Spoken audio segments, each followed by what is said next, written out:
वतीने संगमनेर तालुका मार्केट कमिटीचे सभापती आदरणीय शंकरराव पाटील खेमनार यांना विनंती करतो आपण मार्गदर्शन करा। येत्या 13 तारखेला शिर्डी लोकसभा मतदारसंघाची जी निवडणूक होत आहे आणि त्या निवडणुकीसाठी आपल्या आघाडीचे उमेदवार आदरणीय भाऊसाहेब वागचौरे यांच्या प्रचारार्थ जी या ठिकाणी सभा आयोजित केली यासाठीचे अध्यक्ष आदरणीय विजूभाऊ बरोदिया या सभेसाठी उपस्थित असलेले सर्वच मान्यवर बंधू आणि भगिनींनो,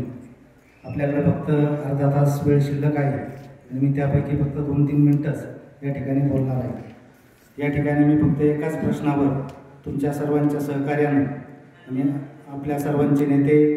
आदरणीय आमदार बाळासाहेब थोरात यांच्या नेतृत्वाखाली मला गेल्या 9 वर्षापासून कृषी उत्पन्न बाजार समितीमध्ये काम करण्याची संधी त्या ठिकाणी मिळाली आणि त्या संधीमधून जी आज काही शेतकऱ्यांची हाल आहे त्याचा फक्त एकच प्रश्न आणि तो पण 2-3 दिवसापूर्वी जो घडला तेच फक्त मी तुम्हाला या ठिकाणी सांगणार आहे। केंद्र शासनाने 3 दिवसापूर्वी साधारणपणे 4 मेला निर्यात खुली केली, परंतु ही निर्यात अतिशय या ठिकाणी फसवी आहे। तुम्ही आज ॲग्रोवनमध्ये वाचलं असेल की 400 कंटेनर या ठिकाणी बॉम्बे पोर्टवर त्या ठिकाणी उभे आहेत। आज जर आपण त्या 400 कंटेनरचा विचार केला तर त्या एक कंटेनरची किंमत कांद्याची किंमत जवळजवळ 8 लाख रुपये आहे आणि आज 400 कंटेनर त्या ठिकाणी व्यापाऱ्यांचे म्हणजे आपलेच त्या ठिकाणी उभे आहेत। व्यापाऱ्यांचे कंटेनर जर पुढे गेले नाही तर तो निश्चितपणे त्या ठिकाणी भाव कमी होतो।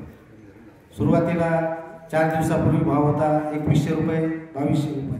आणि आज जर आपण आजचा जर विचार केला तर तो भाव आला 1500 रुपये। म्हणजे केंद्र शासनाच्या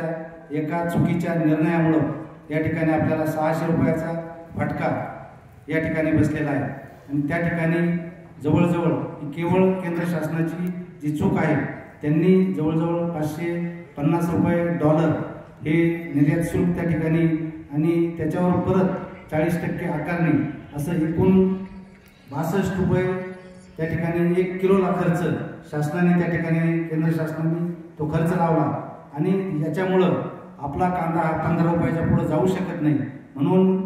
सर्वांची एकच मागणी आहे शेतकऱ्यांची की 100% जी निर्यात सुरू केली त्याच्यावर कुठल्याही प्रकारे टॅक्स लावू नये, तरच हा शेतकऱ्यांना या ठिकाणी फायदा होऊ शकतो। परंतु केंद्र शासनाला शेतकऱ्यांचा कुठल्याही प्रकारे फायदा होऊ द्यायचा नाही, म्हणून त्यांनी त्याच्यावर निर्यात शुल्क लावलं मोठ्या प्रमाणात आणि त्यामुळे आपला कांदा त्या ठिकाणी जाणार नाही। म्हणून निश्चितपणे आपण सर्व या पठार भागामध्ये मोठ्या प्रमाणात कांदा उत्पादक आहे, मग ते कुठल्याही पक्षाचं या ठिकाणी जरी काम करीत असले तरी माझं त्यांना एक कळकळीचं आव्हान आहे की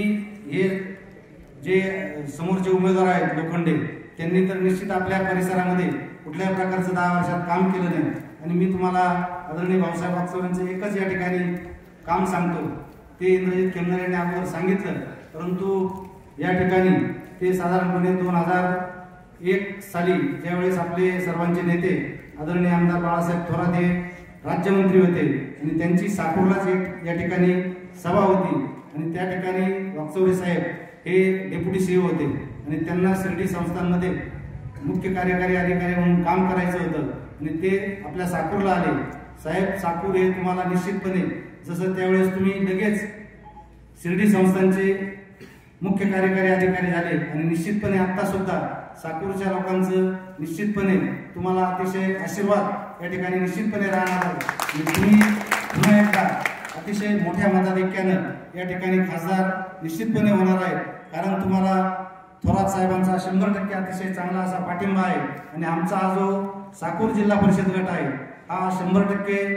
थोरात साहेबांना मानणारा गट आहे। तुम्हाला सांगायला हरकत नाही की ज्यावेळेस तुमच्या विरोधात आम्ही 2009 साली मतदान केलं त्यावेळेस आठवले साहेबांना आमच्या गटामधून 7200 मताचं लीड होतं आणि आता निश्चितपणे तुम्हाला मी या सर्व ग्रामस्थांच्या वतीनं मतदारांच्या वतीनं खात्री देतो की यावेळेस साकूर जिल्हा परिषद गटामधून तुम्हाला निश्चितपणे 10,000 मताचं लीड हे 100% राहणार आहे आणि तुम्ही निश्चितपणे 2 लाखाच्या मताधिक्यानं या ठिकाणी निवडून येणार आहे। तसंच आपले जे शेजारचे खासदार आहेत निलेश लंके साहेब हे सुद्धा 2 लाखाच्या पेक्षा जास्त मताधिक्यानं निश्चितपणे निवडून येणार आहे। पुढच्या कामाला मी आपल्या सर्व साकूर पठार भागाच्या वतीनं आपल्याला शुभेच्छा देतो आणि माझे 2 शब्द संपवतो. जय हिंद, जय महाराष्ट्र.